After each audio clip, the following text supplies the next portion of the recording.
Hello বন্ধুরা, দেখে বুঝতেই পারছো চাউমিন বানাবো। তার জন্য চিকেনটাকে ম্যারিনেট করে রেখেছি, নিয়ে নিয়েছি আর সমস্ত সবজিগুলো আগে কেটে নিয়েছি। এটা কেটে নিলে আমার সুবিধা হয়, তাই জন্য কড়াইতে তেল দিয়ে এখানে চিকেনটা একটু ভেজে নেব। চিকেনটা দেবো, কড়াইতে তেলটা দিয়ে নিই, তারপর চিকেনটা দেবো। চিকেনটা দিয়ে দিয়েছি, এবারে তেলটা ফুটিয়ে নিয়েছি, চিকেনটা ভেজে নিলাম। তারপর চিকেনটা কি সুন্দর লাল ভাজা হয়েছে, তার সাথে চিকেন দিয়ে দিয়েছি, সমস্ত একটু ভাজা ভাজা করবো। করে তারপরে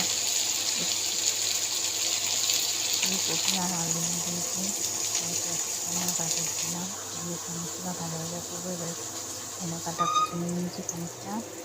এদিকে চাউমিন সিদ্ধ করতে বসিয়ে দিয়েছি। বন্ধুরা চাউমিনটা এবারে ভেজে নিয়েছি, এবার খাবার রেডি করে